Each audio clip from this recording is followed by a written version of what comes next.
great to be here with you this morning.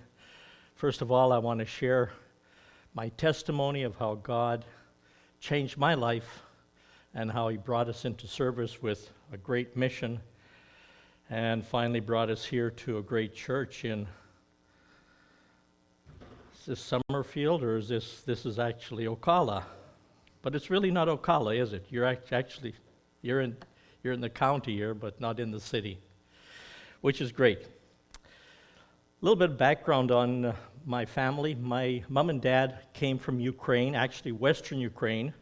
That's where they lived, grew up, from a large family. They weren't married like most of you here. My dad and mom were put together, and they were told, you're going to marry such and such a person. And my mother's family had to give so many cows in order for her to get married. I think it was 8 cows that she got. And actually, those 8 cows paid for the passage for them to immigrate from the Ukraine to Canada. So that's how they actually got to Canada. But they went through a war, First World War.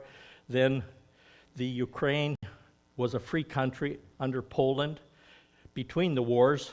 And after the atrocities they went through with seeing some of their loved ones actually shot, running away from the enemy and being shot in the back and other things happening, and the atrocities my dad went through because he became a believer over there. And he was shunned and told to get lost, and all kinds of things happened to him. They decided they better leave that country and go to a place where they have freedom, which was in Canada, Western Canada, in the foothills of the Rockies.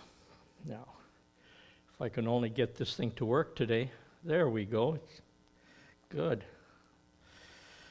And this is the area that they settled in, Parkcourt, Alberta, Canada, which is in the foothills of the Rockies.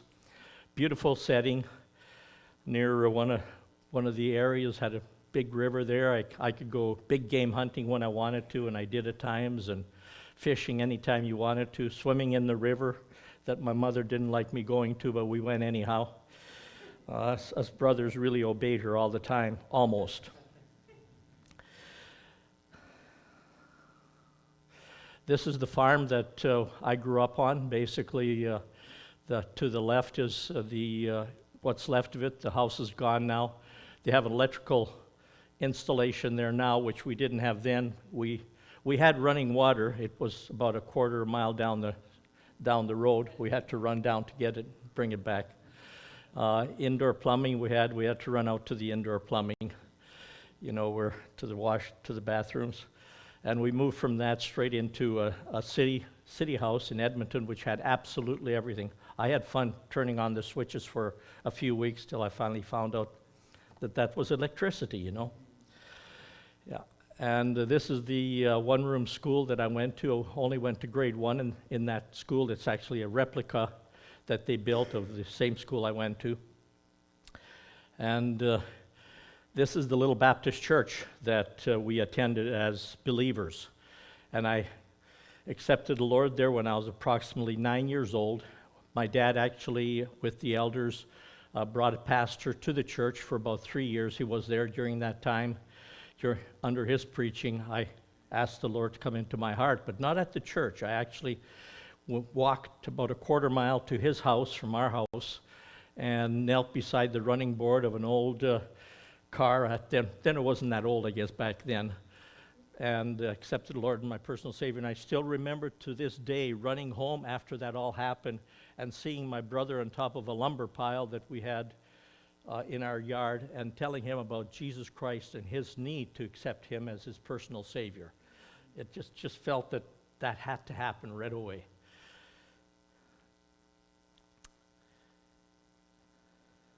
After I accepted the Lord and we moved from the farm to the city, I did lose my passion to follow Jesus. And I did end up doing things I regretted, and God had to deal with me. On many occasions after that, about my need to stop doing what I was doing, those worldly things, and really get back to the commitment that He called me to serve Him. It wasn't until I went to Bible college which had a high school, and I took my second year of high school there. God was speaking to me on many occasions about recommitting my life to Him.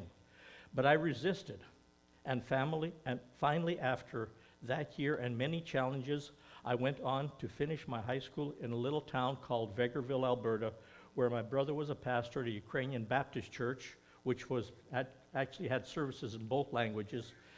And I spent my last year of taking grade 12 there. And again, that year was a very challenging year for me, as God had His hand on my life, and I still wasn't sure what I was going to do and hadn't totally surrendered to Him. But I loved going out on ministry trips with my brother and sister-in-law, because I got to sing the lead part and they sang the other part. We sang as a trio at that time. So that was kind of a fun year for me, and going to that school. And I actually had a very light load because I was in my fourth year of high school, because I had enough credits to graduate after grade 11, but I changed my matricula or my subjects that I wanted, because I wanted to get into engineering, so I had to take some engineering courses that last year of high school. Again, that year was a challenging year for me, as God had His hand on my life, but I still wasn't sure what I was going to do and hadn't yet surrendered fully to Him.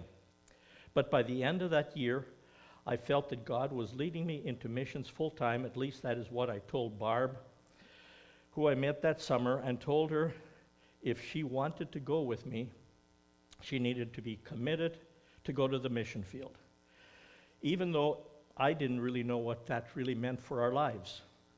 The verses that God used in my life at that time were Romans chapter 12, verses 1 and 2. I appeal to you, therefore, brothers, by the mercies of God, to present your bodies as a living sacrifice, holy and acceptable to God, which is your spiritual worship. Do not be conformed to this world, but be ye transformed by the renewal of your mind, that by testing you may discern what is the will of God, what is good, and what is acceptable and perfect. After dating Barb that summer, I did ask her to go steady with me, and she kind of said yes, but I knew she really didn't believe me, because there was that reputation that I came with, that I did date quite a few girls when I was young, that past few years. And I was off to Bible college, which was 500 miles away. After graduating from Bible college, which was a 3-year course, Barb did say yes and marry me, and we got married in 1968. But 1968 was a leap year, wasn't it? So did I ask her, or did she ask me? We'll leave that up to her. At this point, I wasn't sure where God was leading, and I felt I needed to get more education and maybe pursue a ministry degree and become a pastor, or pursue my passion that I had for radio and electronics. Every radio I saw as a kid, I would go behind it and see how everything worked. And sometimes that got me in trouble with my dad. Therefore, I applied to go to Trinity Western in Deerfield, Illinois, and to a technical school in Edmonton, Alberta, Northern Alberta Institute of Technology. My application to Trinity was never received, and I was accepted at the technical college in their accelerated program, doing 3 years in 2 years in the field of electronics. There were 30 of us started off in the 2-year course, and 2 of us finished in the 2-year course. After graduating, I quickly got a job for an electronics company working in the Northwest Territories on the DEW line. You all know where the DEW line is? That's the defense line that was set up to a radar defense line set up that if the Russians came over the North Pole, it would alert this hemisphere that there was attack from the Russians. But before I got started on the job, I separated my shoulder playing baseball. But I did catch the ball, and I did get the runner out. But it's amazing, this story is really amazing, because the guy that gave me a broken shoulder, we picked him up that night because we were short one player. He thought he was going to catch the ball on my side of the field, and ran into me, knocked me to the ground, and pushed my shoulder up through right here and separated totally. To this day, it hasn't healed properly. To this day, it's a reminder of God's faithfulness.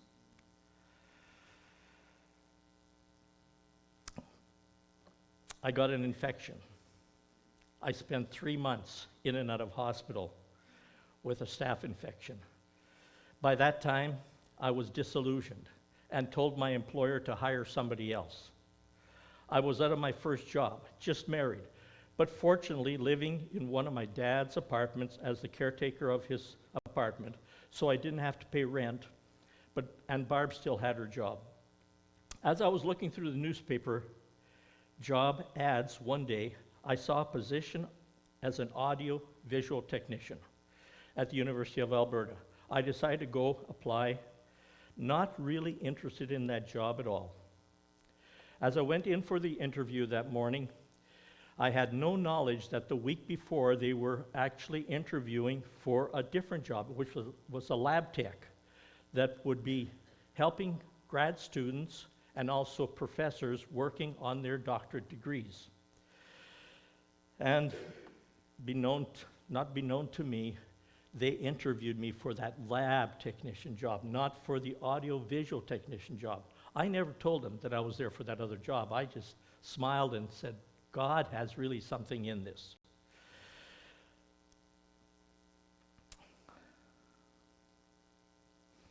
I never really told them, that's right, that they were interviewing me for the wrong position. The lab that I was in, it was my office, basically one of the labs. And in that lab was a transmitter, a shortwave transmitter, which I was ending up going to Ecuador eventually, where I'd be working at a transmitter site that had all kinds of shortwave transmitters beaming the gospel in every direction around the world. Isn't it amazing how God works? It took me 3 months to get this job, showing me that the first job was not really for me, giving me a separated shoulder, giving me staph infection so that I would lose that first job, getting me to go for an interview for something I really didn't want to do, to give me what God really wanted for my life. Now, I hit something here. There we go. I'm okay. Right there. Good.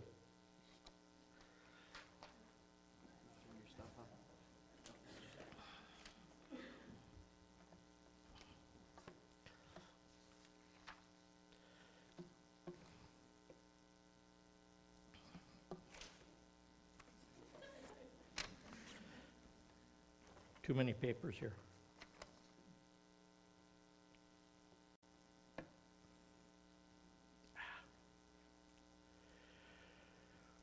We had already started the process to seek out a mission, and we could work with, and HCJB responded and told us that we needed to wait a year as we were expecting our first daughter, which was Tammy.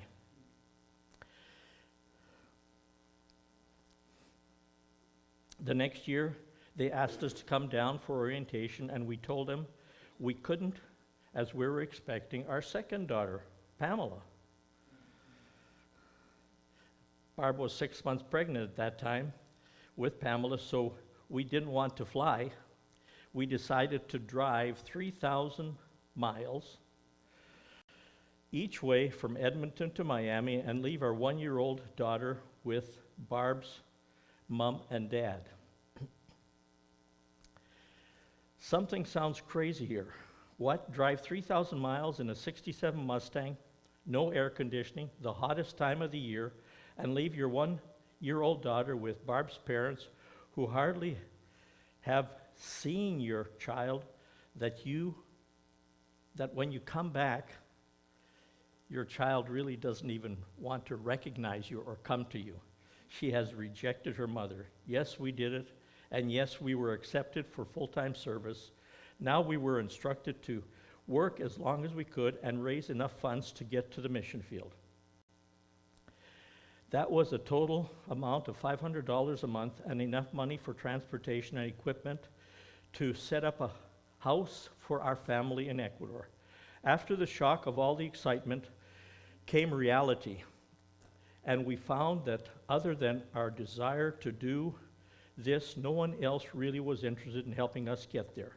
Even my mom, who is a very strong believer, said, "Can't you just stay here in Edmonton and do ministry here?" This all took its toll, and I almost lost my desire to pursue God's calling, but the Canadian director called me up about 6 months after that and asked how it was going. I told him not so good, and I don't think we're going to be going to the mission field. He encouraged us to pray about it and at least give fundraising a try, and he would give us a few more weeks to try it out. I told him we'd give it a try and pray about it and see what happens. We gave it to the Lord, and within a few weeks, we had meetings all summer, all the way into the fall. By the end of the summer, we had pretty much raised all the funds we needed. Now it was time to quit my job. What? Quit my job? Making twice as much money as I would be with the mission that I had to raise? No, I really didn't have to raise it. I just had to be willing for God to let him go ahead and raise it for me. I just had to be obedient to his calling and be faithful. But still, you must be crazy. A good job that God gave you with a good security, a nice car, a 67 Mustang, I wish I had it now, and a safe place to live and trade that for an unknown that's 5,000 miles away from away from family, away from friends, and away from home. Pack up our belongings, take our 2 small children, 1 and 2 years old, and off to language school in Costa Rica. Something is wrong with this picture if God is not in it. Then after 8 months of language school, you think you know it all. You think you know how to speak the language. You think you're an expert. Still need the dictionary all the time, trying your best and your hardest to remember the verb tense to use when you're talking to somebody. No, just go ahead and say it. What's the problem? You might get embarrassed a little bit, but you better be careful when you use the word embarrassed in the Spanish culture. You don't say, "Yo soy embarazado." I'm so embarrassed. If you're soy embarazado, you're so pregnant. Yes. Getting to Ecuador with little Spanish we knew, was good, but took some time to become really fluent. And we also, last night I missed this picture, so I put it in for today. We also have a son, and he's a little older than that right now, but he's not only Canadian, he's also Ecuadorian, he's also going to be a U.S. citizen. So very proud of my children. We spent 2 years in Ecuador, and was 3 years in Ecuador, and reassigned to work in Elkhart, Indiana, on a 500,000 watt transmitter, a project that took 2 years. Then back to Ecuador, where we worked till 1986 at the transmitter site and a hydroelectric plant that I worked on extensively, and also helped in planting a church in Malauco. That's the church on your left, and on the right is the first baptismal we had there, and we had 13 of the believers from that town being baptized. And that water that I stood in that day was cold, because that's almost 9,000 feet above sea level, so the water's just above freezing. In 1986, I was asked to head up a team of engineers to build 100,000 watt shortwave transmitters in Elkhart, Indiana. We left the engineering center after 18 years of service there in 2004 to start a new venture with HCJB. Then we're assigned to Africa, and that's a whole nother story. Then ended up in Asia, and that's a whole nother story. Then the South Pacific Islands, traveling, putting in radio stations and encouraging believers in that area. Filled in as a temporary regional director for our Asia Pacific region, and later became the director, reassigned as the vice president of international ministries for HCJB of our Asia region, our Euro region, our North Africa, Middle East region, and also the technical center, and also a drink of water.